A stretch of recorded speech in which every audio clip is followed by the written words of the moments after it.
Okay जी, last time हम देख रहे थे ये डेटाबेस का आर्किटेक्चर, डिफरेंट कंपोनेंट्स देखे हमने। कुछ कंपोनेंट्स की डिटेल्स में गए, कुछ कंपोनेंट्स अभी रहते हैं जो अभी आज से हम स्टार्ट करेंगे। ठीक है, हम लास्ट टाइम देख रहे थे, हमने दो एक्चुअली पोर्शंस देखे थे। एक है जी इंस्टेंस, जो कि मेमोरी में रन हो रहा होता है। ठीक है, SGA प्लस बैकग्राउंड प्रोसेसेस मिलकर आपका इंस्टेंस कहलाता है। देन एक पोर्शन हमने देखा था डेटाबेस, जो कि सेट ऑफ फाइल्स हैं जो कि हार्ड डिस्क के ऊपर किसी जगह पड़ी होती हैं। तीन तरह की फाइल्स हमने देखी थी, data files, control files,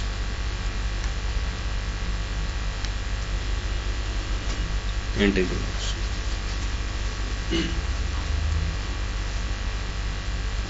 online block files भी कह सकते हैं आप उनको। ठीक है, डेटा ब्लॉक फाइल्स हमने देखा था ग्रुप के फॉर्म में होती हैं, और एक ग्रुप में एक से ज्यादा फाइल्स होती हैं, मेंबर्स होते हैं, और मेंबर्स का साइज सेम होता है। ठीक है, और ये सर्कुलर फैशन में राइट हो रही होती है। डेटा फाइल्स को जरा डिटेल से देखते हैं। Data files stand alone exist नहीं कर सकती डेटाबेस के अंदर, ये किसी न किसी टेबल स्पेस का पार्ट होती है। एक टेबल स्पेस आप बनाते हैं और उसमें एक या एक से ज्यादा डेटा फाइल्स आप उसमें ऐड कर सकते हैं। जब आप टेबल स्पेस क्रिएट करने जा रहे होते हैं तो उसमें मिनिमम एक डेटा फाइल होती है। ठीक है, हर टेबल स्पेस का एक नाम होता है। जैसे फॉर एग्जांपल आप इस टेबल स्पेस का नाम डेटा रख दें, उसमें एक डेटा फाइल है, इस डेटा फाइल का कोई नाम होगा, फॉर एग्जांपल डेटा 1.dbf और डेटा 2.dbf।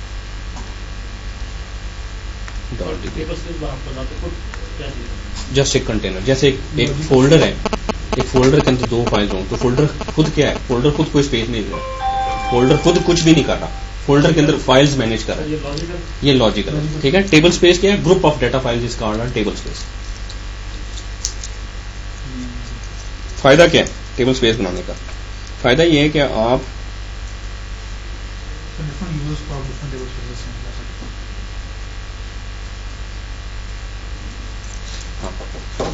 जब यूजर्स क्रिएट करते हैं तो आप चाहते हैं कि आपको डेटा मैनेज करने में बड़ी आसानी होती है। आपको यूजर क्रिएट करते हैं तो आप चाहते हैं उसका डाटा पर्टिकुलर डेटा फाइल के अंदर जाए, तो आप उसको वो टेबल स्पेस असाइन कर दें। लेट्स से मैं ये टेबल स्पेस किसी यूजर को असाइन कर दूं, वो यूजर जब लॉग इन होकर डाटा टेबल क्रिएट करेगा, डाटा इंसर्ट करेगा, तो इस टेबल स्पेस की डाटा फाइल्स के अंदर उसका डाटा जाएगा। ठीक है, एक यूजर के लिए एक ही टेबल स्पेस? नहीं, मल्टीपल यूजर्स को एक टेबल स्पेस असाइन कर सकते हैं, और एक यूजर को मल्टीपल टेबल स्पेसेस असाइन कर सकते हैं, मैनी टू मैनी। ठीक है, तो कुछ प्री क्रिएटेड टेबल स्पेसेस होती हैं, जब आप डेटाबेस क्रिएट करते हैं खुद ही क्रिएट हो जाती हैं। उसमें से एक इंपॉर्टेंट टेबल स्पेस है सिस्टम के नाम से, जिसमें आपकी सारी की सारी डेटा डिक्शनरी क्रिएट होती है। एक है सिसऑक्स के नाम से, जिसमें आपकी इंटरप्राइज मैनेजर की रिपोजिटरी क्रिएट होती है, बाद में जाके इसको डिस्कस करेंगे। एक है आपकी अंडू के नाम से,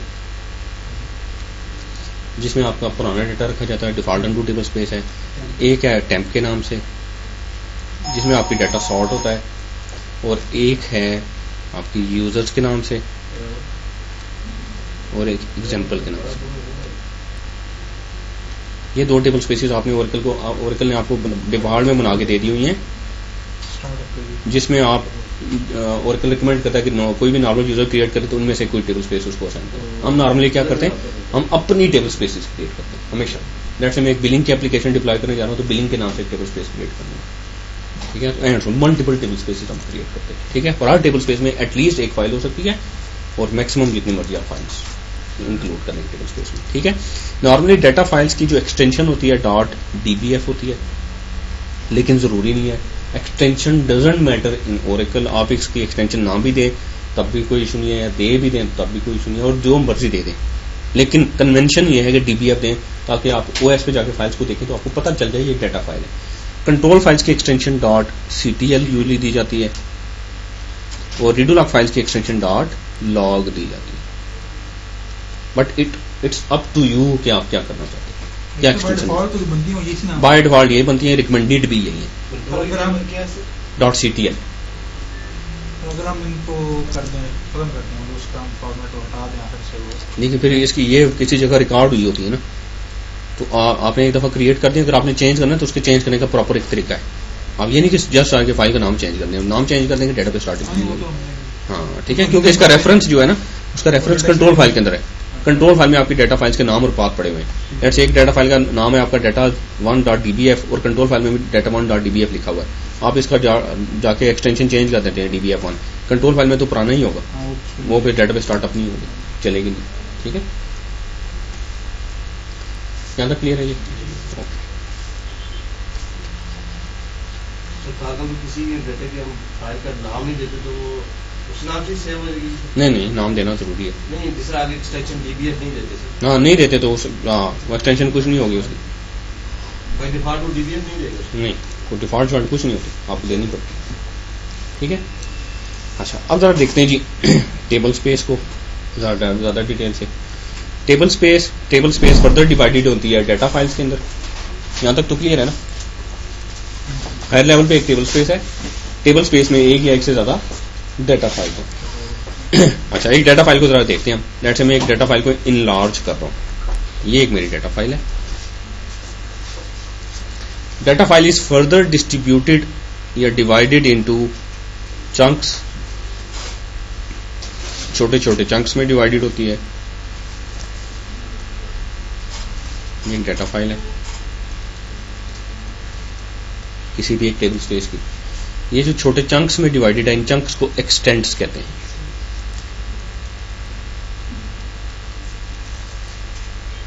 एक्सटेंट्स का कोई ना कोई साइज होता है। बाय डिफॉल्ट एक एक्सटेंट 64K का होता है। ठीक है, ज्यादा बड़ा भी साइज भी रख सकते हैं आप, छोटा भी रख सकते हैं। तो साइज का पता करने से क्या होता है? ठीक है जी, यहां तक क्लियर है? यानी कि आपकी एक टेबल स्पेस में डेटा फाइल एक्सटेंट से मिलकर बनती है। एक्सटेंट्स में फर्दर ब्लॉक्स होते हैं, जिनको ओरेकल ब्लॉक्स भी कहते हैं, डेटा ब्लॉक्स भी कहते हैं। इन ब्लॉक्स का भी कुछ साइज होता है।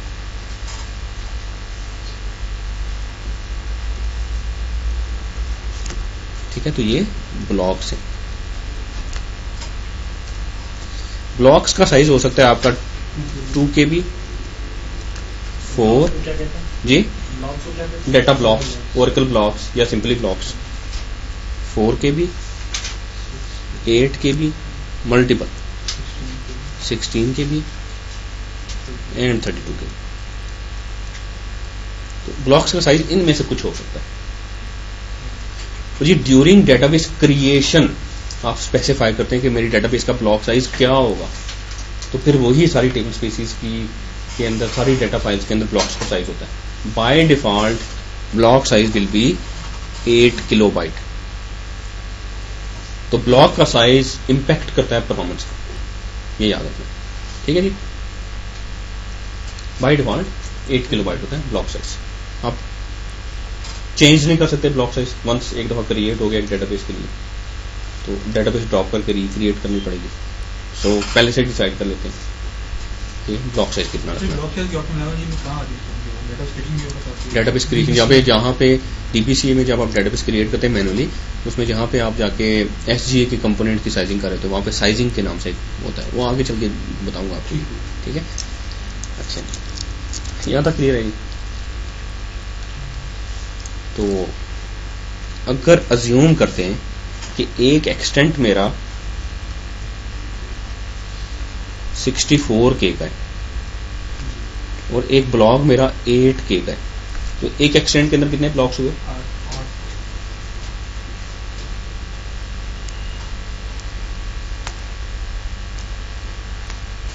ठीक है, एक एक्सटेंट के अंदर 8 ब्लॉक्स। अच्छा, अब क्या होता है ब्लॉक्स के अंदर? एक ब्लॉक है ये आपका, इसका साइज 8 किलोबाइट है। ब्लॉक का एक हेडर होता है कुछ बाइट्स का, बाकी इसमें फ्री स्पेस होती है, उसमें रोज एंटर होती हैं। एक ब्लॉक के अंदर बहुत सारी रोज आ सकती है, डिपेंड करता है रो का कितना साइज है। हो सकता है एक ब्लॉक के अंदर 500 रोज आ जाए, एक हो सकता है एक ब्लॉक के अंदर 50 रोज हो सकता है 20 रोज हो, डिपेंड करता है। हाँ, ये भी हो सकता है एक रो मल्टीपल ब्लॉक्स के अंदर है, रो का साइज इतना बड़ा है। ठीक है, तो यूजुअली क्या होता है कि आपके एक ब्लॉक के अंदर बहुत सारी रोज आ रही होती है। ठीक है, अच्छा लेट्स एक यूजर था HR के नाम से, उसको ये टेबल स्पेस मिली हुई है। वो यूजर लॉगिन हुआ, उसने क्रिएट टेबल की स्टेटमेंट चलाई,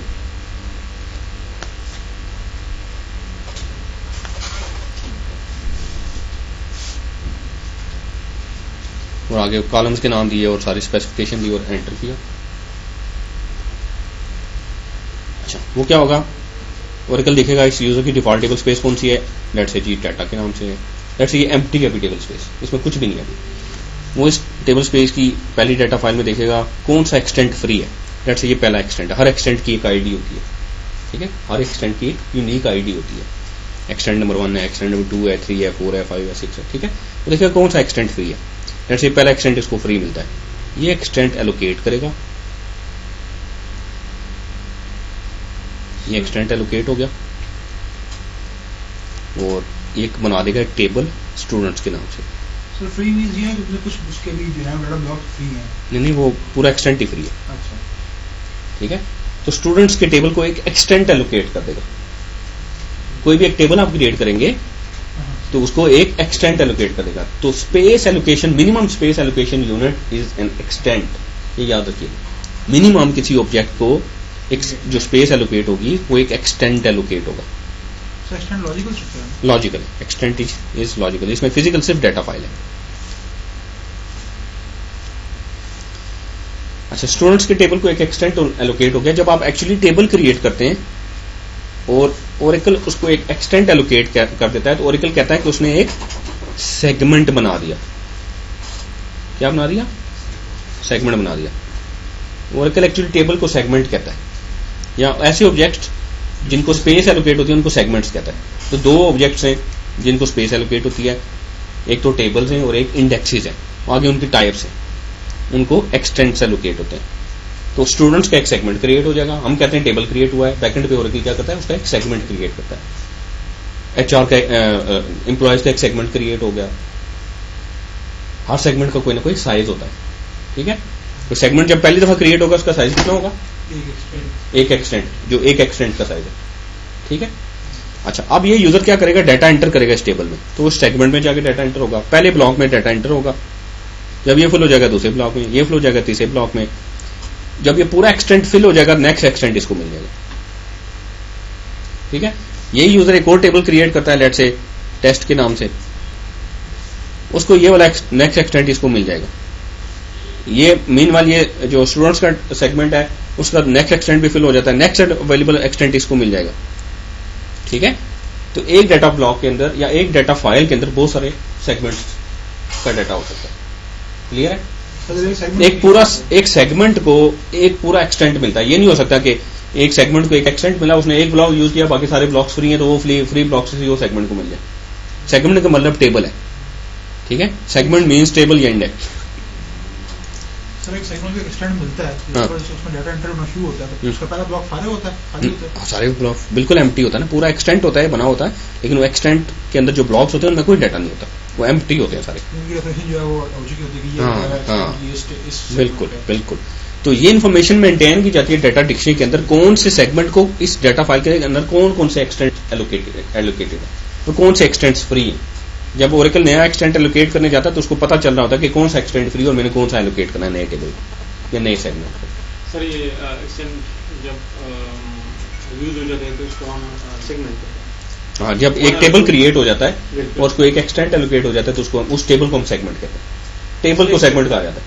एक्सटेंट को बेसिकली हम सेगमेंट नहीं, एक्सटेंट को नहीं सेगमेंट कहेंगे, collection of extents is called a segment, ठीक है। Collection of extents is called a segment. Extent को सेगमेंट नहीं कह सकते। सेगमेंट एक टेबल है जिसको एक्सटेंट एलोकेट हुआ है, एक भी एक्सटेंट एलोकेट हो सकता है।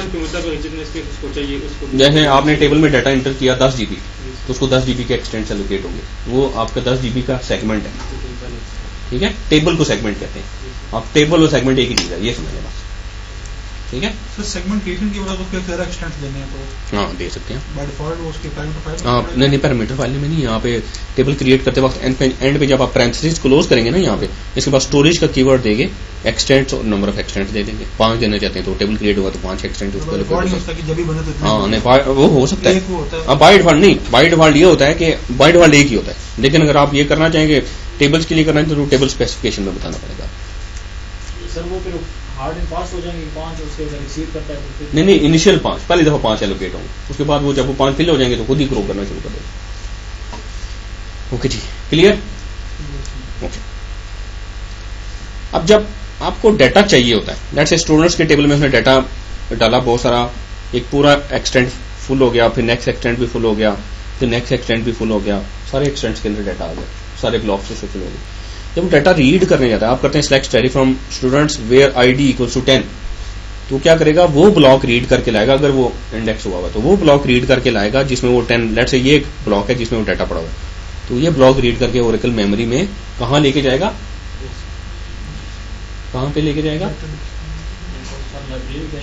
कहाँ पे लेके जाएगा, डाटा कहाँ पे लेके जाएगा, डाटाबेस बफर कैशिए में। ठीक है, लाइब्रेरी कैशिए में तो आपकी क्यूरी का एग्जीक्यूशन प्लान पड़ा होगा ना, हमने देखा था डाटाबेस बफर कैशिए है जहाँ पे आपका मोस्ट रिसेंटली यूज डाटा पड़ा होता है। वो डाटा क्या है, ये ब्लॉक्स हैं एक्चुअली। तो जब भी आपको क्यूरी करते हैं तो मिनिमम ओरेकल एक ब्लॉक रीड करके मेमोरी में लाता है, minimum I unit is a block. ठीक है, मिनिमम आई यूनिट इज, ये नहीं होता कि एक ब्लॉक के अंदर लेट से 500 रोज हैं और आपकी जो क्यूरी है सिर्फ एक रो चाहिए उसको, वो ये नहीं करेगा कि उस ब्लॉक में से एक रो रीड करके मेमोरी में, वो पूरा ब्लॉक रीड करके मेमोरी में लाएगा, वहां से आपको एक रो निकाल देगा। तो मैक्सिमम लिमिट भी है, मतलब आपको जो डाटा चाहिए उसमें 100 ब्लॉक्स में करना है। हाँ, सारे डिपेंड, हाँ आगे चल के देखते हैं वो कैसे। ठीक है जी, कोई क्वेश्चन? तो आप सर कैसा एक्सटेंट जो है ना वो डाटा बफर में लेके जाएंगे, पूरा एक्सटेंट नहीं, पूरा ब्लॉक। एक्सटेंट के अंदर ब्लॉक है, एक्सटेंट के अंदर ब्लॉक्स होते हैं ना।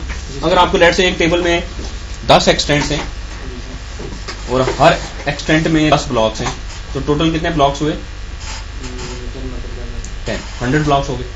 अच्छा, आपका लेट से आप करते हैं सिलेक्ट स्टाइल फ्रॉम टेबल का नाम, तो फिर वो सारे ब्लॉक्स रीड करके मेमोरी में लाएगा, क्योंकि आपने कोई रिस्ट्रिक्शन नहीं लगाई कि कौन सा डाटा मुझे, आपको सारा डाटा चाहिए। जब वो फुल टेबल स्कैन करेगा तो वो सारे ब्लॉक्स रीड करके मेमोरी में लाएगा, जितने भी उस सेगमेंट को ब्लॉक्स एलोकेटेड है तो सारे रीड करके, तो आपने कंडीशन लगाई और इंडेक्सिंग नहीं हुई तभी फुल टेबल स्कैन, तब भी फुल टेबल स्कैन। इसको फिर आगे चल के देखेंगे। ठीक है जी, यहां तक क्लियर है? तो एक चीज हमने देख ली, table spaces, data files, extends, blocks, और फिर सेगमेंट्स हमने देख लिया। ठीक है, सेगमेंट्स को एलोकेशन देख ली, आई यूनिट देख लिया। ठीक है जी, डाटा फाइल्स हमारा क्लियर हो गया। अब हम देखते हैं जी कंट्रोल फाइल्स।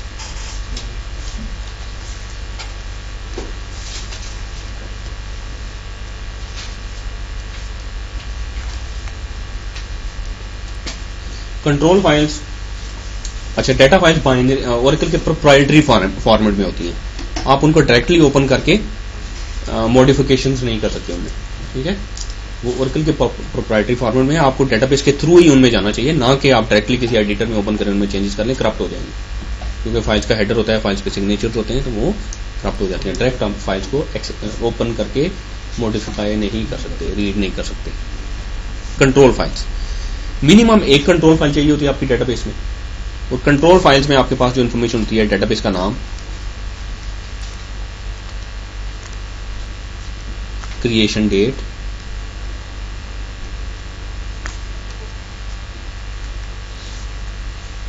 डाटा फाइल्स के नाम और लोकेशंस,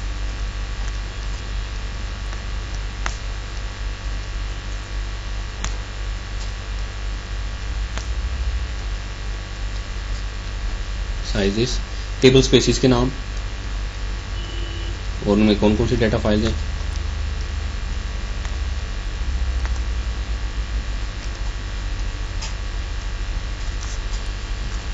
चेक पॉइंट्स की इंफॉर्मेशन,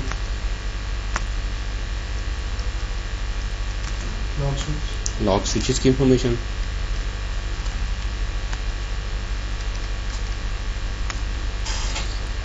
आर्काइव्स की इंफॉर्मेशन, और इसके बाद आपका जी SCNs, और इसके बाद आपका जी बैकअप्स की इंफॉर्मेशन। ये आपकी एक कंट्रोल फाइल में होती है। ठीक है, और ये कंट्रोल फाइल कंटिन्यूसली यूज हो रही होती है जब आपकी डेटाबेस चल रही होती है, अपडेट हो रही होती है। ठीक है, क्या अपडेशन हो रही होती है वो आगे चल के देखेंगे। कंट्रोल फाइल मिनिमम आपको एक चाहिए होती है, लेकिन आप एक से ज्यादा रखते हैं कंट्रोल फाइल्स। लेट्स से आपने 2 कंट्रोल फाइल्स रख ली, एक का नाम कंट्रोल 01.ctl रख लें, दूसरे का नाम कंट्रोल 02.ctl रख लें, या जो मर्जी नाम रख लें। एक कंट्रोल 1.ctl, दूसरा कंट्रोल 2.ctl, और दोनों को डिफरेंट लोकेशंस पे रखें आप, रिकमेंडेड है। और दोनों एक दूसरे का रेप्लिका होंगे। एक से ज्यादा कंट्रोल फाइल्स क्यों रखते हैं? सिंगल पॉइंट ऑफ फेलियर से बचने के लिए, ठीक है, सिंगल पॉइंट ऑफ फेलियर।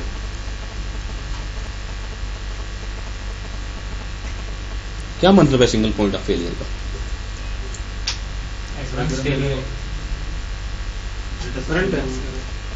एक जगह से लॉस हो गया, दूसरी जगह से उसको रिकवरी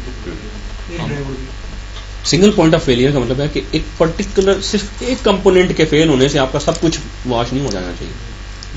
फॉर एग्जाम्पल, आपके पास एक हार्ड डिस्क है, उस पर डाटा पड़ा हुआ है आपका, तो वो हार्ड डिस्क आपकी फारिग हो जाए तो क्या होगा? डाटा क्या, ठीक है ना, वो सिंगल पॉइंट ऑफ फेलियर है।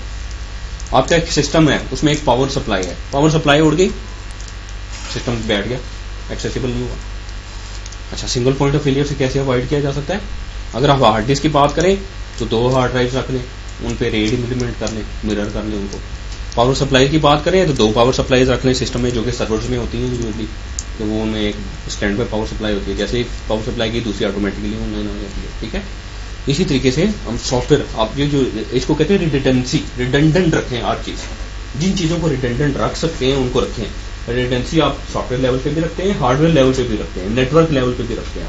जिन चीजों को रिडंडेंट रख सकते हैं उनको रखा जाता है, जैसे पावर सप्लाई रिडंडेंट रख लें, सीपीयूज रिडंडेंट रख लें, मेमोरीज रिडंडेंट रख लें, हार्ड ड्राइव रिडंडेंट रख लें, स्विचेस रिडंडेंट रख लें, बहुत सारी चीजें रिडंडेंट रखनी पड़ती हैं ताकि सिंगल पॉइंट ऑफ फेलियर, एक चीज के फेल होने से सब कुछ ही आपका अनअवेलेबल ना हो, ठीक है। तो ये डेटाबेस में हम सॉफ्टवेयर के पॉइंट ऑफ व्यू से क्या करते हैं, कंट्रोल फाइल्स को रिडंडेंट रखा जा सकता है, इसलिए हम इनको रखते हैं। डेटा फाइल्स को रिडंडेंट नहीं रखा जा सकता क्योंकि वो परफॉर्मेंस इंप्लीकेशन बहुत ज्यादा उसमें, तो हम उसको रिडंडेंट नहीं रखते, ठीक है।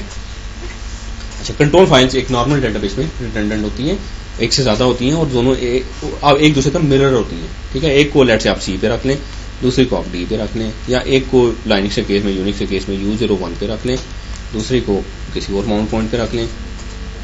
नॉर्मली ऐसे होता है, डिफरेंट माउंट पॉइंट पे रखें ताकि अगर एक क्रैश कर जाए तो आपके पास दूसरी कॉपी हो, और कंकरेंटली ये दोनों अपडेट हो रही होंगी, ठीक है।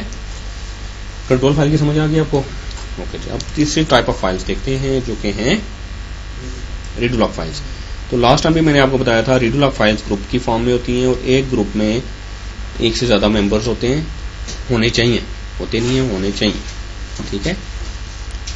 ये भी सिंगल पॉइंट ऑफ फेलियर से बचने के लिए एक ग्रुप में एक से ज्यादा मेंबर्स रखते हैं।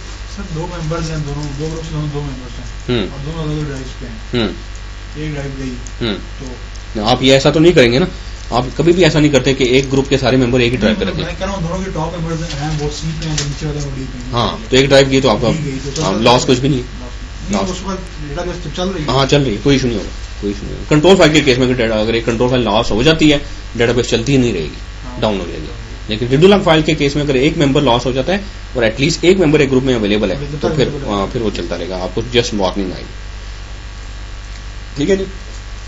अच्छा, रीडू लॉग फाइल्स में आपकी डाटा चेंजेस कैप्चर होती है, जिस नंबर डाटा आपकी डेटाबेस में चेंज हो रहा है वो रीडू लॉग फाइल्स में कैप्चर होता है।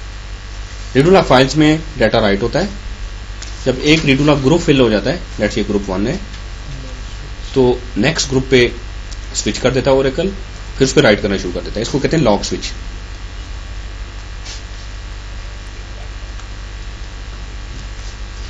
अच्छा, लेट्स से आपकी नई अभी डेटाबेस क्रिएट हुई है, ये ग्रुप 1 है और ये ग्रुप 2 है। ग्रुप 1 में पहली दफा डाटा राइट होना शुरू हुआ है, जितना भी आप डाटा चेंज करें, अपडेट करें, डिलीट करें, वो डाटा इस ग्रुप के ऊपर राइट हो रहा है। पहली दफा राइट होना शुरू हुआ है तो इस ग्रुप को एक नंबर मिलेगा 1, इसको कहते हैं लॉग सीक्वेंस नंबर।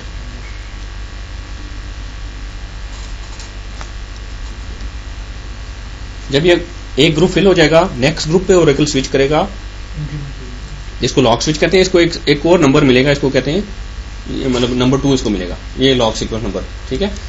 जब दूसरा ग्रुप भी फुल हो जाएगा, ओरेकल वापस पहले ग्रुप पे आ जाएगा, फिर इसका एक नंबर जो चेंज कर देगा 1 से, अब ये 3 हो जाएगा। फिर जब ये फुल हो जाएगा वापस दूसरे पे आ जाएगा, इसको 4 दे देगा। तो लॉग, हर लॉग स्विच पे लॉग सीक्वेंस नंबर इंक्रीमेंट होता रहेगा। तो आपकी जो रीड लॉग ग्रुप्स हैं ये सर्कुलर फैशन में राइट होते रहेंगे। बाय डिफॉल्ट 2 होते हैं, मिनिमम 2 चाहिए आपको, 2 से ज्यादा भी रख सकते हैं, 2 से कम नहीं रख सकते, 2 से ज्यादा रख सकते हैं। हाँ ज्यादा होते हैं, वो आगे चल के देखें क्यों चाहिए। ठीक है जी, वापस हम आते हैं ऑलरेडी फील्ड ओवरराइट हो जाता है, ओवरराइट। अभी चलो इसको देखते हैं। अच्छा जी, अब इसकी जरा और डिटेल्स देखते हैं। लास्ट हमने देखा था कि सिलेक्ट स्टेटमेंट कैसे प्रोसेस होती है। अब जरा देखते हैं कि अपडेट स्टेटमेंट कैसे प्रोसेस होती है। एक सर्वर यूजर प्रोसेस है, उसने अपडेट की स्टेटमेंट चलाई, उसके अगेंस्ट एक सर्वर प्रोसेस है। ये आपका SGA है, ये आपका शेड पूल है, उसमें library cache, data dictionary cache, ये आपका DB कैशे या बफर कैशे है।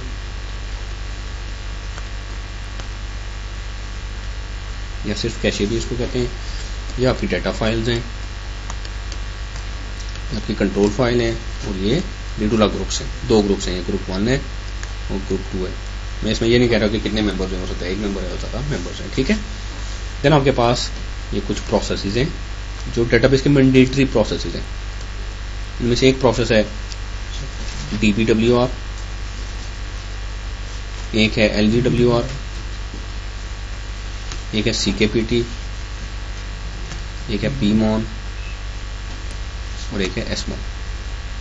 और भी बहुत सारे, लेकिन फिलहाल हम ये डिस्कस कर रहे हैं। ठीक है, ओके जी। ये आपका डाटा पड़ा हुआ है। लेट्स से एक एम्प्लॉय की सैलरी है, वो है 1000 रुपीज, टेबल के अंदर पड़ी है। आपने अपडेट की स्टेटमेंट चलाई और आपने उसकी सैलरी को 1000 से 5000 कर दिया। ठीक है, तो क्या होगा, सर्वर प्रोसेस के पास क्यूरी गई, उसने क्यूरी सबसे पहले लाइब्रेरी कैशे में चेक की। अगर उसका एग्जीक्यूशन प्लान नहीं था तो बनाया, स्टोर किया, डाटा लेके आया हार्ड डिस्क से, डाटा फाइल में से कैशे के अंदर, पूरा ब्लॉक आ गया। इस ब्लॉक में लेट से डाटा पड़ा हुआ है, ये 1000 वैल्यू है, और इसको, इस पर्टिकुलर रो को जिसको चेंज करने जा रहा है, इसको लॉक कर लिया ताकि कोई और यूजर इसको ना मॉडिफाई ना कर सके। लॉक करने के बाद ये सर्वर प्रोसेस क्या करेगा, इसका एक इमेज बनाएगा और हार्ड डिस्क के ऊपर एक और फाइल के अंदर जाके स्टोर कर देगा, जिसको कहते हैं अनडू, प्री मॉडिफाई इमेज, यहाँ पे स्टोर कर देगा। और फिर इस रो को चेंजेस हमेशा बफर कैशे के अंदर होंगे, ठीक है, मेमोरी के अंदर होंगे। इसको यहाँ पे आगे मॉडिफाई कर देगा और इसको 1000 से 5000 कर देगा। जैसे ये 5000 करेगा, इस चेंज को, ये एक लॉग बफर है आपके पास, ये आपके पास शेड टूल है।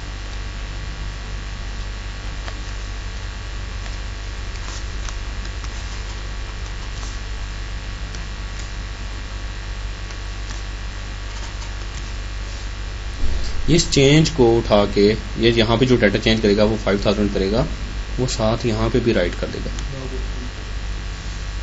ठीक है, इनकी जो भी आप डाटा चेंज करेंगे वो चेंज होगा लॉग, इसमें आपकी डेटाबेस बफर कैशे में, लेकिन उस चेंज की कॉपी लॉग बफर में चली जाएगी। Post change, pre change copy hard disk में, डाटा फाइल में जाएगी। ठीक है, बल्कि ये 5 ही हो गया, 6 ही हो गया। ठीक है, वो पोस्ट चेंज कॉपी आपकी इसमें जाएगी, लॉग बफर में। लॉग बफर से आपका लॉग राइटर क्या करेगा, इसको उठाएगा और रीडूलॉग ग्रुप में ले जाएगा। तो लॉग राइटर का काम है कि रीडूलॉग फाइल में से डाटा उठाए, लॉग बफर में से डाटा उठाए और रीडूलॉग फाइल के अंदर राइट कर दे।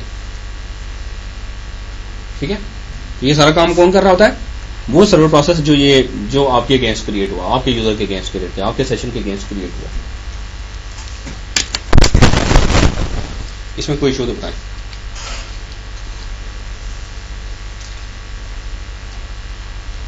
लॉग राइटर हर चेंज पे राइट करेगा? नहीं, देखते हैं। अच्छा, इस रीडूलॉग बफर का आपका जो साइज है ना, वो होता है मैक्सिमम 10 MB से 15 MB तक। तो लॉग राइटर क्या करता है, लॉग राइटर का काम है कि रीड टू लॉक बफर में से डाटा उठाए और रीड टू लॉक फाइल्स के अंदर राइट करे। ठीक है, ये कब राइट करता है? जब ये 1/3 फुल हो जाए। लेट्स इसका साइज 10 है, टोटल MB है, तो 1/3 होगा 3 MB तकरीबन, यानी कि 1/3 फुल हो जाए लॉग बफर, तब ये लॉग राइटर राइट करेगा। एवरी 3 सेकंड पे राइट करेगा। जब भी यूजर कमिट करेगा तब राइट करेगा,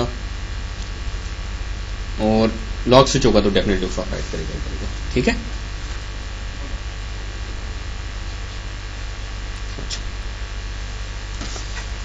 मुझे ये बताएं, आपने एक डाटा चेंज किया, कैसे? ये इसी एग्जांपल को लेते हैं। आपने 1000 वैल्यू चेंज की 5000, वैल्यू कहां पे चेंज होगी?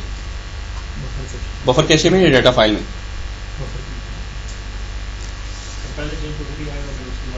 हाँ, उसके बाद डाटा फाइल में होगा। डाटा फाइल में जब आप डाटा एक दफा फैच होके बफर कैशे में जाएगा, तो अगर वहां पे जाके चेंज हो जाता है तो डाटा फाइल में पुरानी वैल्यू भी पड़ी होगी। ठीक है, अच्छा जब डाटा फाइल के अंदर बफर कैशे में जब वो चेंज हो गया और आपने वो चेंज कमिट कर दी, कमिट का क्या मतलब होता है? परमानेंट कर दी, तो क्या होना चाहिए? हाँ, यानी कि ये जो डाटा चेंज हुआ है वो डाटा वापस राइट बैक हो जाना चाहिए डाटा फाइल के अंदर जहां से वो आया था, और दूसरी डाटा फाइल में जहाँ पे बंद हो जाए वो भी खत्म हो जाएगा। वो खत्म हो जाएगा। हाँ जी, ठीक है, वो कमिट के साथ। कमिट के वक्त क्या होना चाहिए कि आपका डाटा डेटाबेस बफर कैशिए में से उठा के डाटा फाइल में राइट बैक कर देना चाहिए जहां से वो आया था। ऐसे ही है ना, लेकिन ऐसा नहीं होता।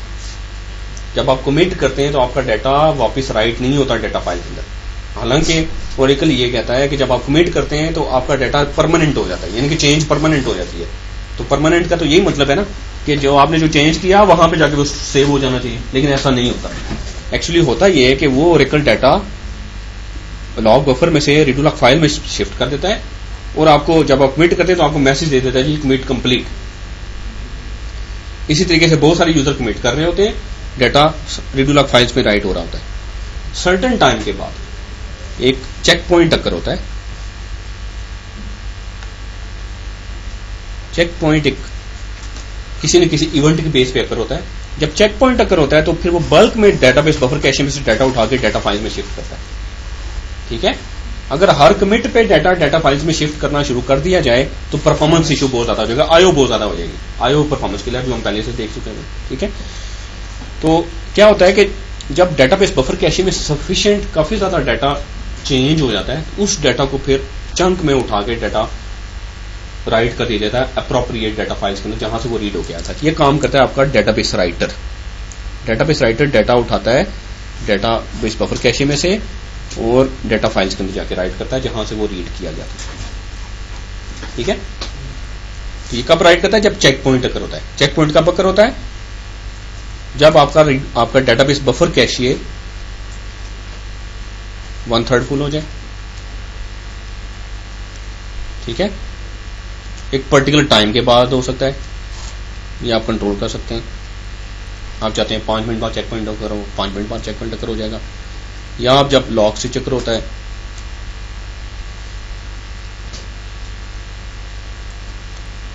तब ये चेक पॉइंट अकर होगा। या आप चाहते हैं जी के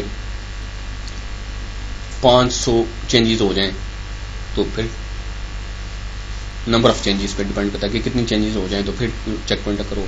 या जब आप डेटाबेस को शट डाउन करते हैं तो चेक पॉइंट अकर होता है, या फिर बैकअप लेते हैं तो चेक पॉइंट अकर होता है। ठीक है, इन केसेस में चेक पॉइंट अकर होता है। क्लियर है आपको? हाँ, वही मैं अभी डिस्कस कर रहा हूँ। क्लियर है जी? कॉम्प्लेक्स होता जा रहा है थोड़ा। सर अगर इस मीनवाइल में एक मिनट, हाँ जी, मैं कहता हूँ आप कह रहे हैं कि आखिर में चेक पॉइंट रखे होते हैं, मतलब डीबी राइटर दिया करता है। उससे पहले अगर हम कमिट कर लें इस दौरान चेंज तो नहीं करने देगा ना? नहीं चेंज वो नहीं वो चेंज करने देगा आपको। अब वो रिलीज कर देगा, लॉक्स चेंज आपकी राइट कर देगा रीड टू लॉग फाइल के अंदर। अब वो वही चेंज डाटा कोई और यूजर चेंज कर सकता है। लेकिन अच्छा, उसको मतलब अगर हम दोबारा चेंज करना चाहें हाँ, कर सकते हो, कोई और यूजर चेंज करना कर सकता है। हालांकि वो डाटा राइट नहीं हुआ वापस हार्ड डिस्क के ऊपर डाटा फाइल के अंदर, लेकिन वो चेंज कर सकते हैं। यूजर को जो शो होगा वो चेंज ही होगा। हाँ, यूजर को शो होगा वो चेंज ही होगा, क्योंकि वो बफर कैशे से शो करेगा ना। अच्छा जी, सर तो फिर इसमें एरर नहीं आएगा? एरर क्यों? 1000 की जगह हम नहीं, वो हार्ड डिस्क में से तो नहीं लेके रीड करके लाएगा ना, वो डाटा ऑलरेडी पड़ा हुआ है बफर कैशे में, वहीं से दिखाया जाएगा यूजर को, वहाँ पे चेंज काफी पड़ेगा। कमिट से पहले वो लॉजिकली उसको सेव ही समझता है। हाँ, लॉजिकली उसको सेव ही समझता है अगर कमिट हो गया वो। अच्छा, वो कैसे करता है? आपने डाटा चेंज किया, मैंने डाटा चेंज किया। अच्छा, सारे यूजर तो डाटा कमिट नहीं करते ना, कुछ रोल बैक भी कर देते होंगे। अच्छा, एक चीज याद रखनी है कि जब भी कोई डाटा चेंज होता है, वो चेंज होता है बफर कैशे के अंदर, बफर कैशे से वो चेंज रीडू लॉग फाइल के अंदर लॉग बफर में जाती है, लॉग बफर से लॉग राइटर उठा के उसको रीडू लॉग फाइल में राइट करता है। आपने कमिट किया या ना किया, वो हो सकता है रीडू लॉग फाइल में जा चुका हो। क्यों? क्योंकि रीडू लॉग फाइल में 1/3 फुल हो जाए लॉग बफर, तब भी रीडू लॉग फाइल में राइट हो जाता है डाटा। एवरी 3 सेकंड भी राइट हो जाता है। कमिट करें तो फिर तो राइट होता ही होता है। तो लेट से आपने 3 सेकंड तक कमिट किया ही नहीं बहुत सारे यूजर ने, तो वो बहुत सारा डाटा वैसे ही शिफ्ट हो चुका होगा रीडू लॉग फाइल्स के अंदर। तो आपके रीडू लॉग फाइल्स के अंदर ये जो आपके रीडू लॉग ग्रुप्स हैं, इनमें आपका कमिटेड और अनकमिटेड दोनों डाटा पड़ा होता है। ठीक है, आपने अगर कमिट किया तो ओरेकल देखेगा कि वो डाटा ऑलरेडी शिफ्ट हो चुका हुआ है। ठीक है जी, हो चुका हुआ है। नहीं हुआ तो फिर कमिट शिफ्ट कर देगा। ठीक है, इन एनी केस अगर वो शिफ्ट कर देगा या ऑलरेडी शिफ्ट हुआ है रीडू लॉग फाइल्स के अंदर, तो उस डाटा को एक नंबर दे देगा जिसको कहते हैं SCN, सिस्टम चेंज नंबर। ये चेंज नंबर 1 है, ये चेंज नंबर 2 है, ये चेंज नंबर 3 है, ये चेंज नंबर 4 है, सिस्टम चेंज नंबर। ऐसा डाटा जो कमिटेड होगा उसको चेंज नंबर असाइन होगा, और ऐसा डाटा जो कमिटेड नहीं होगा उसको चेंज नंबर नहीं असाइन होगा। लेट्स से आपके पास इस रीडू लॉग ग्रुप के अंदर चेंज नंबर SCN नंबर 1 का डाटा पड़ा हुआ है, 1 से लेकर अभी तक ये ग्रुप फिल नहीं हुआ, 1 से लेकर SCN नंबर 500 तक का डाटा पड़ा हुआ है। ठीक है जी, और अभी ये सारा डाटा, ये डाटा एक्चुअली आया कहां से है? लॉग बफर से। लॉग बफर में कहां से आया?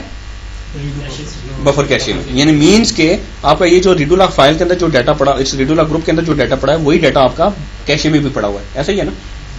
अच्छा, और डाटा नॉर्मली यूजर्स को कैशे में से रिटर्न किया जाता है।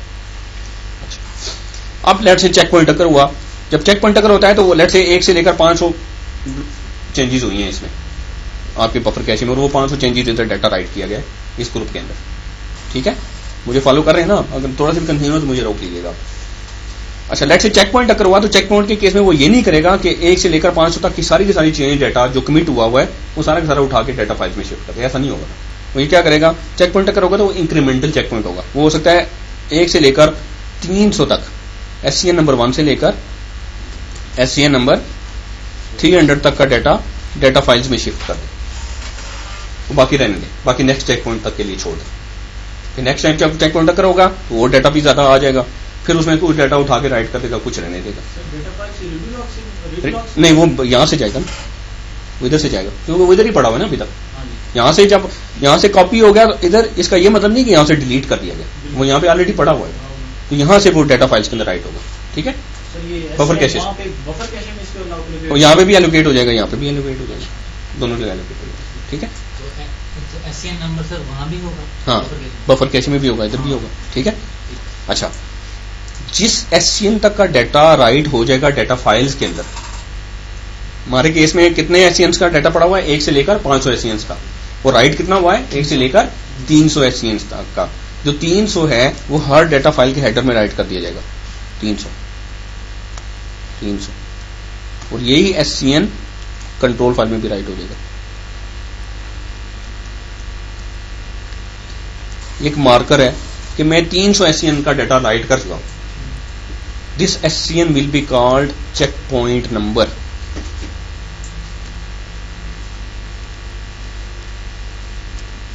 चेक पॉइंट नंबर भी इसको कहते हैं, या चेक पॉइंट SCN भी कहते हैं इसको।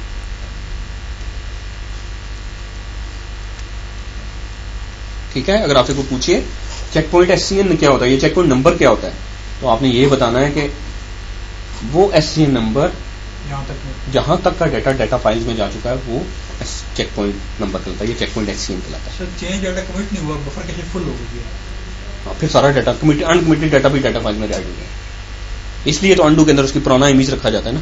ये हो सकता है कि आपकी डाटा फाइल में डाटा जो ओवर राइट हो जाए, तो पुराना डाटा आपको अंडू में रखना चाहता है। अंडू में पुराना डाटा ओवर राइट नहीं होता।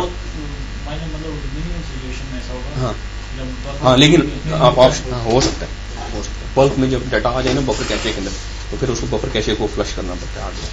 तो उस केस में ऐसा डाटा जो चेंज हो चुका है लेकिन अभी कमिट नहीं हुआ, वो भी राइट हो जाता है नॉर्मली। अच्छा, बफर कैशे में जो डाटा होता है ना, उसको अभी मैं डाटा नहीं कहूंगा, आप उसको बफर कहते हैं, ठीक है। तो ये तो कुछ बहुत मैनेज करना पड़ेगा मुझे ये चीज, बफर कैशे को हमको वॉच आउट करना पड़ेगा कि इसमें बहुत डाटा ज्यादा ना आए। नहीं, अगर वो देखें, उसका ये तरीका है कि बफर कैशे का साइज आप अप्रोप्रिएट रखें, लेकिन अगर ज्यादा डाटा आता है तो ये होगा कि परफॉर्मेंस पे इम्पैक्ट पड़ेगा, लेकिन वो डाटा लॉस के कोई चांसेस नहीं, ठीक है। इसको जरा डिस्कस करते हैं। ऐसे मतलब डाटा लॉस के चांस नहीं, लेकिन ऐसे डाटा जो मैं कमिट नहीं करना चाह रहा, हाँ, तो उसको मैं आगे जाके रोल बैक कर दो, हाँ, तो वो डाटा फाइल्स में नहीं जाना चाहिए, हाँ, नहीं जाना चाहिए, लेकिन जाता है, वो आगे डिस्कस करते हैं वहां से।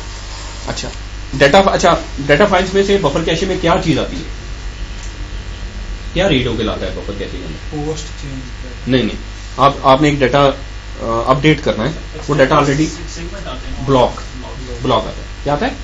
ब्लॉक। ऐसे ब्लॉक जो डाटा फाइल में से उठ के बफर कैशे के अंदर आ जाए, उनको बफर्स कहा जाता है। क्या कहा जाता है उनको? Buffers. They are called buffers.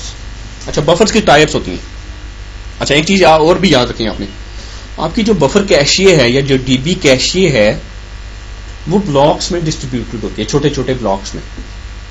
वो इस डाटाबेस बफर कैशिए के ब्लॉक साइज वही होता है जो कि आपकी डाटाबेस का ब्लॉक साइज है। आपकी डाटाबेस का ब्लॉक साइज 8 किलोबाइट है, तो आपकी डाटाबेस बफर कैशे में भी 8 किलोबाइट्स के ब्लॉक्स में डिस्ट्रीब्यूटेड होगी। लेट्स से वो 100 MB की है, तो 100 MB की वो 100 MB इसका ओवरऑल साइज होगा, लेकिन वो 8 MB के ब्लॉक्स में डिस्ट्रीब्यूटेड होगी, ठीक है। अगर आपकी डाटाबेस का ब्लॉक साइज 16 के है, तो आपकी डाटाबेस बफर कैशे 16 के ब्लॉक साइज की होगी। समझ आ गई? फायदा पर्पज क्या है कि हार्ड डिस्क में से जब वो एक ब्लॉक रीड होके आए तो मेमोरी के एक ब्लॉक के अंदर फिट आ जाए, ठीक है। तो आपके जो बफर्स होते हैं, बफर्स का क्या मतलब है? अगर मैं अपने बफर्स की बात करूंगा तो आपने यही समझना है कि वो ब्लॉक्स जो मेमोरी के अंदर है, जो बफर कैशे के अंदर है, उनको हाँ वो आपके बफर्स कहलाएंगे। आपकी जो डाटाबेस बफर कैशे है, उसमें बफर्स की स्टेट्स हो सकती हैं। एक हो सकती है जी क्लीन बफर है, एम्प्टी बफर है, या फ्री बफर उसको कहते हैं, ठीक है। फ्री बफर कैशे के अंदर एक ऐसा बफर जिसमें अभी तक हार्ड डिस्क में से कोई डाटा रीड होके नहीं आया, वो एम्प्टी है अभी तक, वो फ्री है। एक बफर क्लीन, एक ऐसा बफर है जिसमें हार्ड डिस्क में से डाटा रीड होके आ गया हुआ है, लेकिन वो भी चेंज नहीं हुआ, यानी कि हार्ड डिस्क पे उसका जो इमेज है वही बफर कैशे में उसका इमेज है, वो क्यूरी के लिए आया, तो चेंज नहीं होगा, वो क्लीन बफर होगा। एक बफर होगा डर्टी, वो हार्ड डिस्क से तो रीड होके आया, लेकिन मेमोरी में आके चेंज हो गया, अपडेट करने के लिए या डिलीट किया आपने तो चेंज, वो डर्टी बफर्स कहलाएंगे। एक होंगे पिन, पिन वो होते हैं कि जैसे मेरा सर्वर प्रोसेस है, उसने डाटा रीड करके लाना है हार्ड डिस्क में से, एक ब्लॉक रीड करके लाना है। अब उस ब्लॉक को रीड करने से पहले वो क्या करेगा, बफर कैशे में एक ब्लॉक को अपने लिए रिजर्व कर लेगा कि ये मैंने ब्लॉक ऑक्यूपाई कर लिया, इसमें मैं डाटा रीड करने जा रहा हूँ, रीड करके इसमें प्लेस करने जा रहा हूँ, तो उसको पिन कर देगा ताकि वो लॉक हो जाएगा, ताकि उस दौरान कोई और प्रोसेस आके उसमें डाटा ना राइट कर दे, तो पिन ब्लॉक कहलाता है। क्लियर है जी? पिन कौन करेगा? सर्वर प्रोसेस करेगा। अच्छा, अब इसमें से जो डर्टी बफर्स होते हैं, डर्टी बफर्स मीन्स के वो बफर्स जो कि हार्ड डिस्क में से रीड होके आए मेमोरी में और आके चेंज हो गए, हर एक प्रोसेस के लिए करेगा, हर एक क्वेरी, हर एक जो डाटा लेके आएगी पहले पिन करेगा, फिर वो उसमें डाटा लेके आएगा, ठीक है। वो फिर शुरू में वो बफर क्लीन होगा, बाद में हो सकता है डर्टी हो जाए, ठीक है। तो आपका जब चेक पॉइंट टक्कर होता है, जब भी चेक पॉइंट टक्कर होगा, डर्टी बफर्स बफर कैशे में से डाटा फाइल में राइट किए जाएंगे। सारे बफर्स नहीं, ऐसा बफर जो क्लीन है, जो डाटा फाइल में से रीड होके बफर कैशे में गया और जाके चेंज नहीं हुआ, तो उसको दोबारा राइट बैक करने की जरूरत नहीं है, आईओ इंक्रीज होगी। तो सिर्फ डर्टी बफर्स राइट होते हैं जब चेक पॉइंट टक्कर होता है। क्लियर है? सर पहले जो बफर आता है वो क्लीन होता है, उसके बाद उसको डर्टी किया जाता है। हाँ, ऐसी बात है, हो सकता है वो रीड हो के आए, वो बाद में चेंज हो, या वो अपडेट के लिए भी आए, तो जब एक दफा प्लेस किया गया तो उसका क्लीन है, जब उसको लॉक करके चेंज किया गया तो फिर वो डर्टी होगा।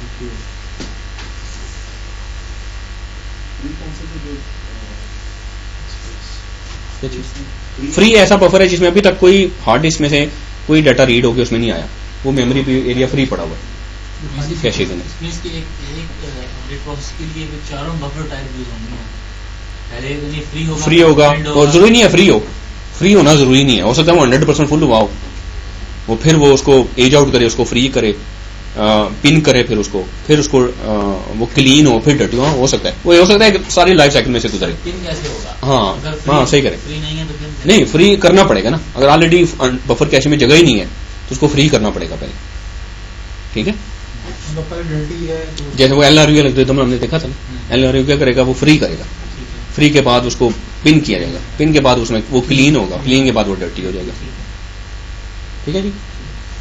अच्छा, चेक पॉइंट अगर हुआ और 1 से लेकर 300 SCNs का डाटा राइट कर दिया गया डाटा फाइल्स के अंदर, और हर डाटा फाइल के हेडर में वो SCN नंबर लाइट कर दिया गया जिस SCN का डाटा ट्रांसफर हो चुका है डाटा फाइल के अंदर, और वही SCN नंबर कंट्रोल फाइल में भी शिफ्ट राइट कर दिया गया।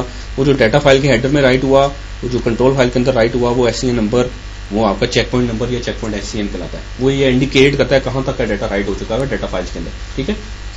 अच्छा, इससे पहले कि नेक्स्ट चेक पॉइंट अगर होता, मेरी डेटाबेस रीस्टार्ट होगी या मशीन ही रीस्टार्ट होगी जिस पे डेटाबेस सर्वर है, क्लाइंट रीस्टार्ट होने से कोई फर्क नहीं पड़ेगा, उस क्लाइंट की ट्रांजैक्शन रिवर्ट बैक हो जाएंगी अगर उसने कमिट नहीं की होती। डेटाबेस सर्वर रीस्टार्ट हो जाए तो जितना भी डाटा मेमोरी के अंदर चेंज हुआ था और आपने कमिट किया हुआ था वो सारा गया। अब क्या हो, आपने डाटा कमिट किया हुआ था और वो डाटा मेमोरी के अंदर था और अभी डाटा फाइल्स के अंदर राइट नहीं हुआ था, सारा डाटा वॉश हो गया। नेक्स्ट स्टार्टअप पे आपका ये प्रोसेस है एसमॉन क्या करेगा, वेरीफाई करेगा, चेक पॉइंट नंबर यहाँ पे देखेगा, डाटा फाइल्स के साथ देखेगा इसको, और उसको कंपेयर करेगा रीडूलॉग फाइल्स के साथ, देखेगा जी कंट्रोल फाइल में तो चेक पॉइंट नंबर 300 है, रीडूलॉग फाइल में चेक पॉइंट नंबर 500 है, मीन्स के देयर इज समथिंग रॉन्ग, ठीक है। कुछ डाटा जो कि शिफ्ट नहीं हुआ, वो क्या करेगा, वो यहां से डाटा उठाएगा और अप्रोप्रिएट डाटा फाइल्स में राइट कर देगा। This is called instance recovery, ठीक है, this is called instance recovery. किन केसेस में इंस्टेंट रिकवरी नहीं हो सकती?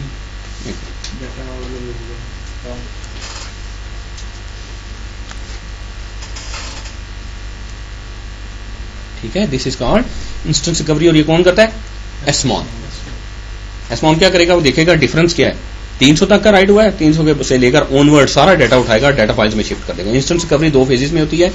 पहला फेज होता है रोल फॉरवर्ड,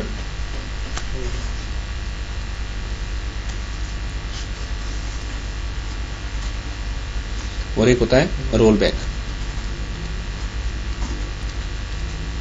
रोल फॉरवर्ड में क्या होता है कि वो जहां तक का डाटा ट्रांसफर हो चुका है, जैसे 301 से लेकर एंड ऑफ रीडूलॉग फाइल तक सारा डाटा शिफ्ट कर देगा। उसमें कमिटेड डाटा भी होगा, नॉन कमिटेड डाटा भी होगा, ठीक है। जब वो शिफ्ट हो जाएगा, डाटाबेस ओपन कर देगा, फिर नॉन कमिटेड डाटा को रोल बैक कर देगा। लेकिन नॉन कमिटेड डाटा को एससीएन तो नहीं होगा, लेकिन वो शिफ्ट सारा ही कर देगा बीच में जो भी आ रहा है। हाँ, वो यानी कि एससीएन नंबर 300 तक हुआ है ना शिफ्ट डाटा फाइल्स के अंदर, 300 से लेकर एंड ऑफ रीडूलॉग फाइल वो सारा शिफ्ट करेगा। उसमें कमिटेड भी आ जाएगा, अनकमिटेड भी आ जाएगा। एंड ऑफ रीडूलॉग फाइल या एंड ऑफ एससीएन? नहीं, एंड ऑफ रीडूलॉग फाइल, ठीक है। हो सकता है एससीएन तो ये 5 है ना, हो सकता है इसके बाद का भी कुछ डाटा पड़ा हो जो भी कमिट ना हुआ, वो भी शिफ्ट हो जाएगा, सारा शिफ्ट हो जाएगा डाटा फाइल के अंदर। इसको कहते हैं रोल फॉरवर्ड। इसलिए किया जाता है कि उस स्टेज पे अगर आप वो कमिटेड अनकमिटेड को सर्च करना शुरू करते हैं, टाइम बहुत ज्यादा लग जाएगा, डाटाबेस ओपन नहीं होती, ठीक है। तो वो इसलिए फौरन से सारा डाटा शिफ्ट कर दिया जाता है, बल्कि में डाटाबेस ओपन कर दी जाती है, और फिर बाद उसमें अंडू में क्योंकि पुराना डाटा पड़ा होता है उसका, उसको रोल बैक कर दिया जाता है, ठीक है जी। तो ये कहां से पता कि जिसको एससीएन नहीं मिला उसको रोल बैक कर? उसके साथ डाटा के साथ लिखा होता है ना, ये कमिटेड है, नॉन कमिटेड है, कमिटेड है, नॉन कमिटेड है। एससीएन उसको मिला होगा जो उसको कमिटेड है, वो सारी इन्फॉर्मेशन होगी, उसको भी चेक करेगा किसको एससीएन। हाँ बिल्कुल, वो यहीं से एक्चुअली सोर्स तो यही होगी ना। हाँ जी, बताएं, क्लियर हुआ कि नहीं? क्या चीज? रोल बैक में क्या होता है कि आपका वो डाटा जो डाटा फाइल्स में शिफ्ट नहीं हो चुका था और सका था और डाटाबेस आपकी रीस्टार्ट कर गई थी, तो वो नेक्स्ट स्टार्टअप पे एसमॉन प्रोसेस वो सारा डाटा रीडूलॉग फाइल्स में से उठाएगा और डाटा फाइल्स के अंदर शिफ्ट कर देगा। उसमें से आपका नेट से आपका पास देखें, जब चेक पॉइंट अगर हुआ था तो एससीएन नंबर 1 से लेकर एससीएन 300 तक का डाटा शिफ्ट हुआ था, जबकि आपके पास जो डाटा था एससीएन 500 तक था। 301 से लेकर आगे जितना भी डाटा है वो सारा डाटा उठा के डाटा फाइल्स में शिफ्ट कर देगा एसमॉन, और डाटाबेस ओपन कर देगा। ठीक है। तो उस सारे डाटा में सिर्फ कमिटेड डाटा नहीं होगा, नॉन कमिटेड भी होगा, ठीक है। इंस्टेंस क्रैश हुई, आपकी स्टोरेज क्रैश नहीं हुई, अब ये उसको ऑटोमेटिकली जो है वो इंस्टेंस रिकवरी करेगा, खुद करेगा, आपको कुछ करने की जरूरत नहीं। किस केस में नहीं कर सकेगा? ये आपकी जो रीड लॉक फाइल है जिसमें से उसको डाटा चाहिए था वो करप्ट होगी, इसलिए एक ग्रुप में 2 मेंबर्स रखे जाते हैं ना। अगर एक करप्ट हो जाए तो दूसरा मिल जाए, दूसरा भी करप्ट हो गया तो फिर छुट्टी, फिर आपको रिकवरी, फिर आपके पास बैकअप होना चाहिए पुराना, फिर आपको बैकअप इंस्टेंस। हमने यही कहा था कि हर केस में इंस्टेंस पॉसिबल नहीं है, इसलिए हाँ। केस में याद हो। हाँ, हर केस में नहीं है पॉसिबल, और ये चांसेस हैं, देयर आर हायर चांसेस कि अगर आपकी डेटाबेस एबनॉर्मली डाउन हुई, मशीन एबनॉर्मली डाउन हुई, तो आपकी कोई ना कोई फाइल जरूर करप्ट हो जाती है। ये तो डिपेंड करता है, ठीक है। हो सकता है आपकी मशीन एक दफा ही रीस्टार्ट हो तो आपकी रीड लॉक फाइल करप्ट हो जाए, डाटा फाइल करप्ट हो जाए, करप्ट होगी बैकअप रिस्टोर करना पड़ेगा आपको, you have to go for that. तो इसलिए आपने कोशिश करनी है कि वो डाउन, आपकी अनएक्सपेक्टेड डाउन टाइम्स ना आए आपको। वो ये कारण पढ़ने का यूपीएस ना रोने का क्यों दें? वो उन्हें कह दें ये इश्यू हो सकता है, तो ये रीस्टार्ट हो जाए अब नॉर्मली, अगर ये आपकी एप्लीकेशन रीस्टार्ट हो जाए, आपकी डेटाबेस रीस्टार्ट हो जाए तो फाइल्स करप्ट हो जाएगा। हाँ, मतलब काफी ज्यादा higher possibility. Sir roll back, roll forward में आपने कहा कि सारा डाटा कमिटेड अनकमिटेड राइट होगा डाटा फाइल, रोल बैक में सिर्फ अनकमिटेड वो, क्योंकि वो डाटा फाइल्स में जा चुका हुआ है, वो वापस हो जाएगा। सर जो 300 से अबाउट 500 नहीं, लेट्स से 300 के दरमियान भी, लेट्स से 300 के बाद कुछ डाटा ऐसा था जो कमिटेड नहीं था, उसको ऐसे नंबर नहीं मिला होगा, कुछ डाटा ऐसा था कमिटेड था, उसको ऐसे नंबर। ये तो मैंने सिर्फ ऐसे नंबर्स लिखे हो ना, इस ऐसे नंबर्स के दरमियान ऐसा डाटा भी होगा जो कमिटेड नहीं होगा, जो बाद में जो यूजर ने रोल बैक कर दिया होगा, वो डाटा भी तो पड़ा होगा ना बफर के, वो भी चला जाएगा। इंस्टेंस कभी मतलब पहले रोल फॉरवर्ड होगा, फिर उसके बाद रोल होगा, अनडू बैक, और सर रोल फॉरवर्ड में सारा डाटा होगा। हाँ, कमिटेड और नॉट कमिटेड हाँ, सब रोल फॉरवर्ड में सारा डाटा, राइट नहीं हो जाएगा डाटा, सब डाटा फाइल। हाँ ओवरराइट होगा, वो पुराना इमेज अंडू में पड़ा होगा ना, फिर अंडू को यूज करते हुए रिकवर करेगा उसको, जिसका अंडू में अवेलेबल होगा उसको अंडू से रिकवर करेगा, जिसका नहीं अवेलेबल होगा उसका मतलब है वो उसकी स्टेट वही है। सर अंडू में डाटा रिमूव कब होगा? जब एक ट्रांजैक्शन कमिट हो जाएगी और कमिट के बाद आपने जितना टाइम दिया होगा, अंडू की एक रिटेंशन होती है, लेट्स से आपने 15 मिनट दिए तो 15 मिनट, कमिट के 15 मिनट बाद होगा, कमिट के बाद उसको वो देखते हैं। और सर एक और चीज़ थी सर, वो ये बफर में डी बफर, क्लीन बफर, डटी और ये प्रिंट, तो इसमें हम वैसे डेटा तो पहले ये ना सेलेक्ट स्टेटमेंट इधर ही जाती है, जब उसको डाटा मिल जाए इधर ही से हमें, सर वो कौन से वाले बफर में होगा, डटी बफर में उठाएगा या होगा? वो क्लीन बफर से उठाएगा। डर्टी जो चेंज हो गया ना, देखें अब वो देखें एक डर्टी बफर हो गया, वो उसका उसकी रो लॉक, अगर तो वो लॉक है, वो अकॉर्डिंग टू सिचुएशन उठाएगा। हाँ, अगर तो वो लॉक है, अगर वो अभी अपडेट हो रहा है तो फिर अंडू में से उठा के दिखाएगा, अगर वो अपडेट हो चुका हुआ है और कमिट हो गया फिर वहीं से आपको दिखा देगा, ठीक है ना, डिपेंड करता है क्या सिचुएशन। हाँ, अंडू से उठाएगा। हाँ, वो हो सकता है वो वहां से लेके आए, हो सकता है डर्टी बफर में से लेके आए, मतलब वो जो हमारी क्वेरी होगी उसके मुताबिक। हाँ, क्वेरी जिस टाइम रन होगी ना उस टाइम पे डाटा की जो स्टेट होगी वो आपको दिखाएगी।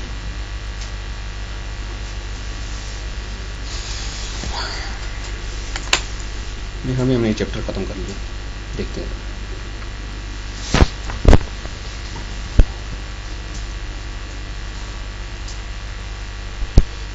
Connecting to server, usually client server में क्या होता है कि आपके डेटाबेस सर्वर है और क्लाइंट डायरेक्टली डेटाबेस से कनेक्ट हो रहा है, तो क्लाइंट सर्वर एनवायरनमेंट होती है।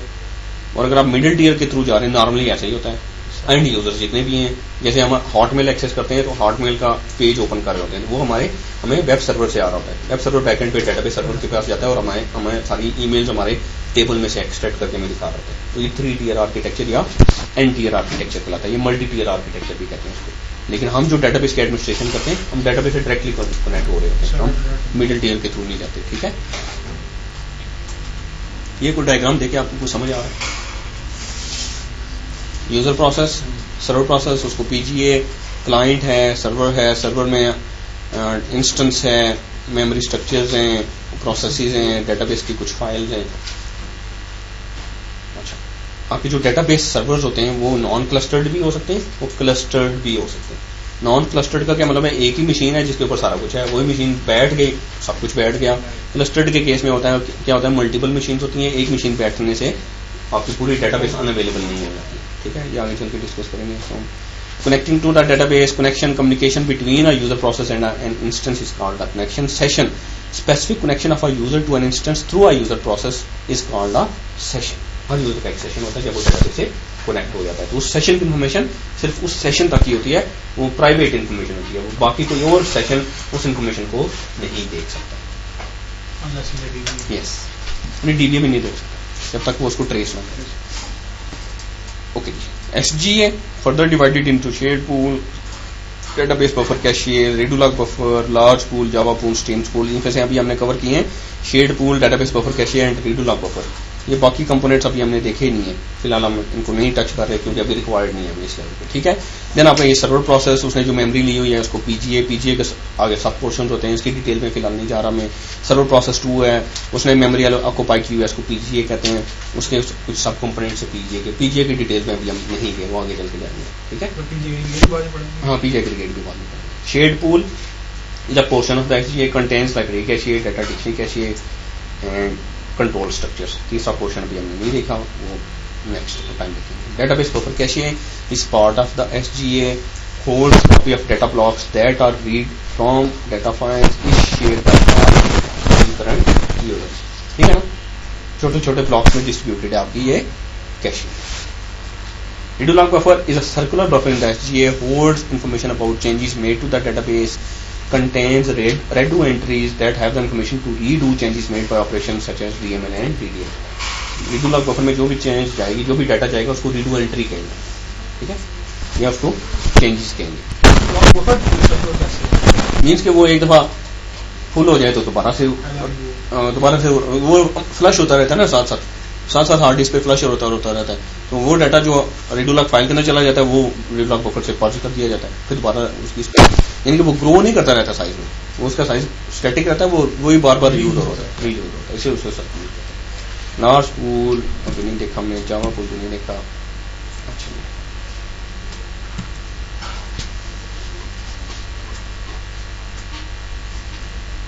memory region that contains data and control information for a server or a background process is called shared pool, PGA, buffer cache, user session data। क्या है?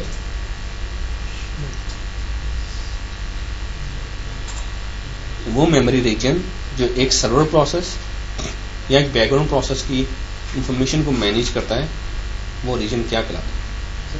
PGA कहलाता है, ठीक है ना। वो मेमोरी देखें, PGA क्या होता है? एक मेमोरी एरिया जो एक सर्वर प्रोसेस ने ऑक्यूपाई किया हुआ है, उसमें वो अपनी इंफॉर्मेशन मेंटेन कर रहा है ना, इसलिए उसने ऑक्यूपाई किया हुआ है।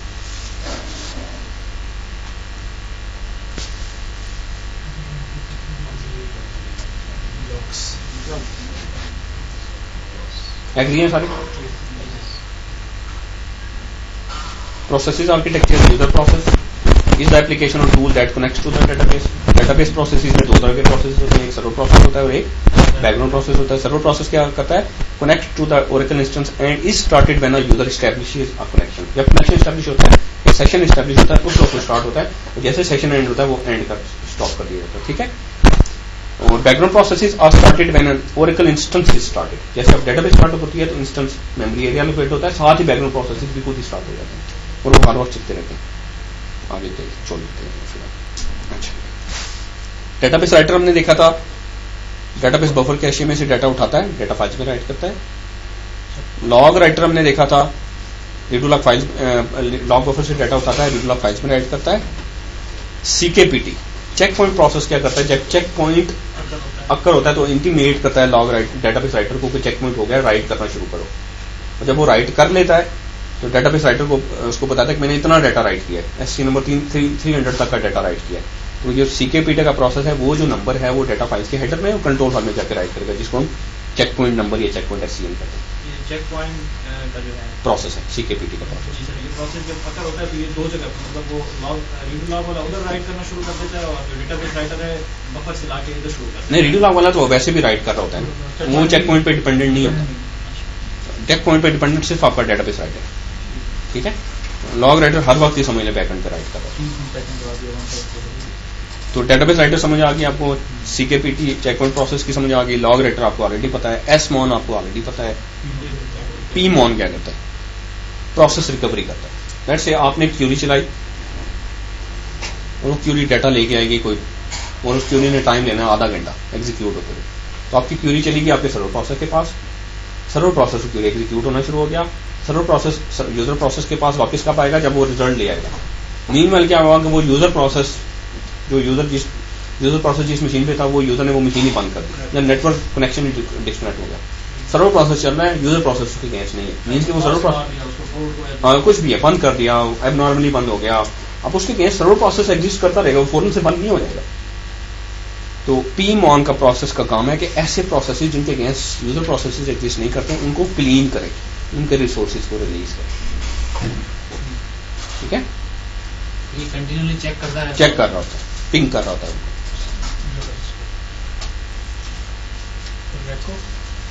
रिकवरी प्रोसेस है, डिस्ट्रीब्यूटेड इन्वायरमेंट्स में यूज होता है, फिलहाल नहीं जा रहे इसके ऊपर। ARC आर्काइवर प्रोसेस है, अगर आपकी डेटाबेस आर्काइव लॉग मोड में हो तो फिर ये यूज होता है।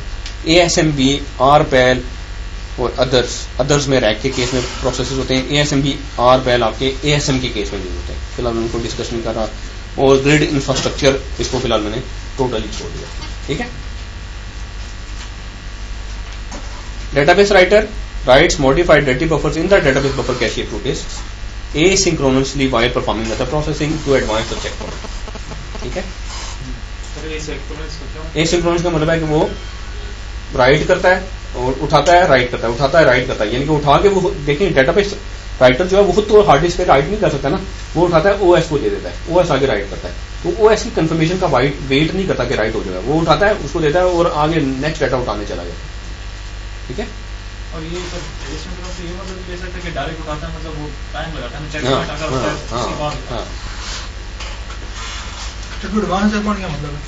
देखिए चेक पॉइंट 300 SCN तक का डाटा राइट हुआ तो चेक पॉइंट नंबर आगे चला गया ना, फिर आगे लेट से 100 SCN और राइट हो गए तो फिर चेक पॉइंट नंबर आगे चला गया, ताकि वो चेक पॉइंट नंबर जितना एडवांस होता जाएगा उतना कम डाटा आपके पास होगा in case of instance crash होता है तो रिकवर करने के लिए। सर वो जो SN नंबर इंक्रीमेंट होता है तो वो होता है उसने OS को डेटा दे दिया उसकी बेस के ऊपर, या जो नहीं वो कमिट करता है तो उसकी बेस उसका फिजिकल फाइल्स में कमिट नहीं, फिजिकल फाइल्स में नहीं, मेमोरी में कमिट होता है।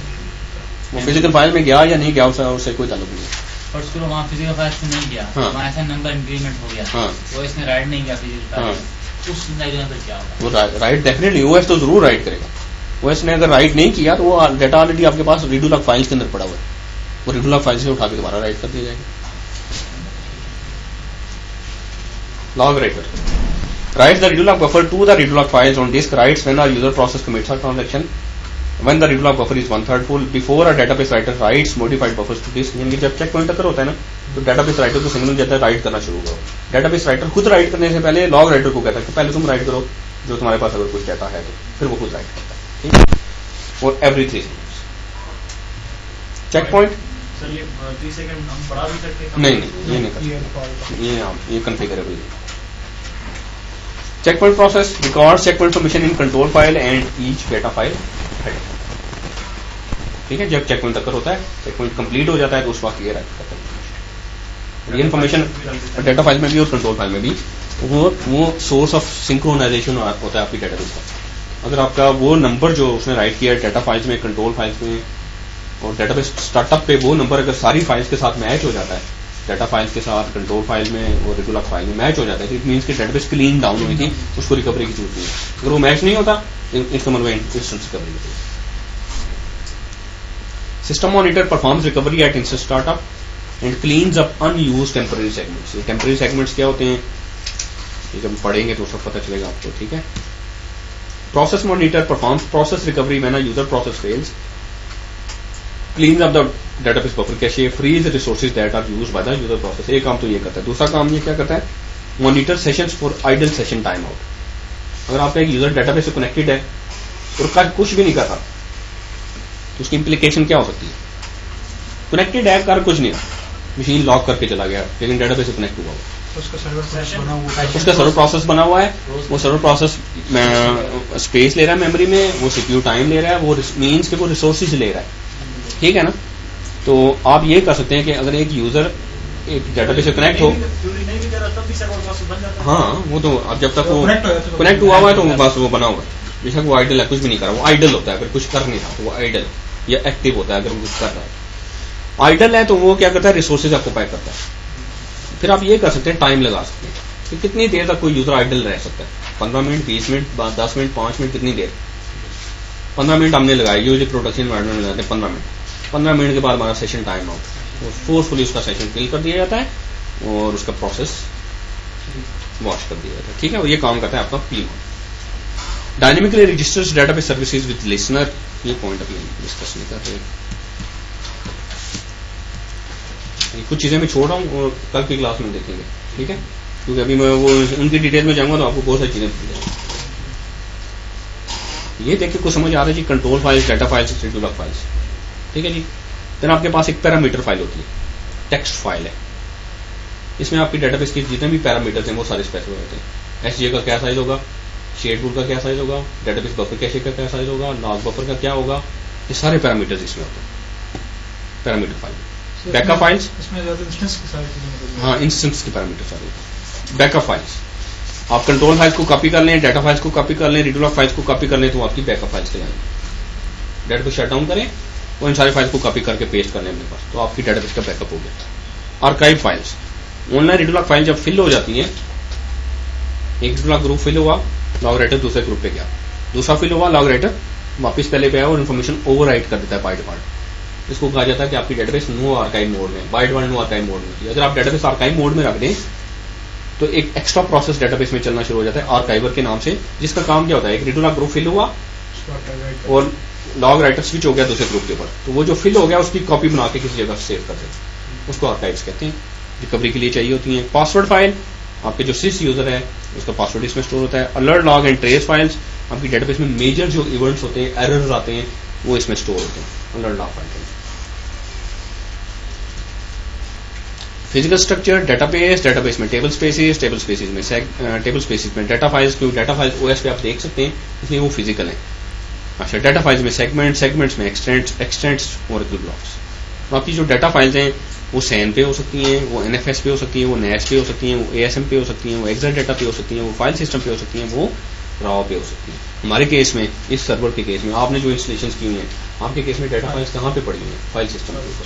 ठीक है, रॉ का मतलब एक ऐसा डिस्क जिसको आपने फॉर्मेट नहीं किया हुआ, जिस पे कोई फाइल सिस्टम नहीं, वो रॉ कहलाती है, उस पर आप डाटा फाइल रख सकते हैं। हाँ, रख सकते हैं। एक्सेल डाटा ओरेकल की अपनी एक प्रोडक्ट है, उसका अपना एक स्टोरेज स्ट्रक्चर है, उसमें रख सकते हैं। सैन क्या होती है, एक सेंट्रलाइज्ड आपके पास स्पेस है जो आप मल्टीपल सर्वर्स को देख सकते हैं, वहां पे रख सकते हैं। Segments, extents and blocks. Segments exist in a table space. Segments are collection of extents. Extents are collection of data blocks, and data blocks are mapped to disk blocks. आपके जो data blocks होते हैं वो further आपकी जो disc के ऊपर blocks होते हैं उनका मल्टीपल होता है। टेबल स्पेस, एक टेबल स्पेस है, उसमें ये डाटा फाइल्स है, उस डाटा फाइल्स के अंदर ये सेगमेंट है, उस सेगमेंट के अंदर ये एक्सटेंट है, उस एक्सटेंट ये सेगमेंट है, उस सेगमेंट को ये एक्सटेंट मिले और ये एक्सटेंट जो है वो ब्लॉक्स के अंदर डिस्ट्रीब्यूट होगा। ठीक है ना। इसी तरीके से एक और टेबल स्पेस है, उसमें एक डाटा फाइल है, ये स्मॉल फाइल है तो एक बिग फाइल टेबल स्पेस है, बिग फाइल टेबल स्पेस में एक ही डाटा फाइल हो सकती है at most. By default table spaces बन जाती हैं सिस्टम और सिसऑक्स। System and sys of table spaces are mandatory table spaces that are created at the time of database creation. They must be online. The system table space is used for core functionality, for example data dictionary के लिए. Sysops table space is used for additional components, for example enterprise manager की repository के लिए. The system and sys or table spaces are not recommended to be used to store application data. अब normal users जो create करें उनका data इनमें नहीं आना चाहिए, आ सकता है लेकिन आना नहीं चाहिए। ठीक है।